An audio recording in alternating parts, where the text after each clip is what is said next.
Hello everyone, আসসালামু আলাইকুম। তো আজ আমি চলে আসলাম আমার আরেকটা মিনি ব্লগ ভিডিও নিয়ে। তো আজ আমরা গিয়েছিলাম মুরাদ বিনোদন পার্কে, যেটা ছিল কেরানীগঞ্জের বাগানবাড়ির কিছুটা আগে। এই জায়গার সঠিক নামটা আমি জানি না, তো আমি যেটা জানি সেটাই বললাম। আর আমি গিয়েছিলাম আর আমার ছোট ভাই গিয়েছিল, এমনি বিকেল টাইমে একটু হাঁটাহাঁটি করতে গিয়েছিলাম। তো এই জায়গাটা আমার মনে হয়েছে বাচ্চাদের জন্য ভালো একটা প্লেস, কারণ এখানে বাচ্চাদের অ্যাক্টিভিটিস করার মতন অনেক কিছুই ছিল, বোর্ডিং করার মতনও প্লেস ছিল।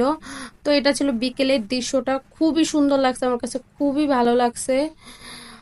এটা ছিল সামনে থেকে পুরো পার্কের পিছের দৃশ্যটা। এটা ছিল বাচ্চাদের একটা জোন, মানে এখানে ছিল অল্প কিছু, সাইডে আরো ছিল। এটা ছিল আপনার ক্যান্টিন। আমরা আইসক্রিমের জন্য গিয়েছিলাম, হ্যাঁ আইসক্রিমের জন্য গিয়েছিলাম। আমিও বাচ্চা হয়ে গেছিলাম দোলনা দেখে। এই তো এখানে যে আপনার একটা হরিণ থাকতে পারে এটা আমি ভাবতেও পারি নাই। তো আজকের মতন এখানেই বিদায় নিচ্ছি। সবাই ভালো থাকবেন, সুস্থ থাকবেন, টেক হ্যাভ ফান, আল্লাহ হাফেজ।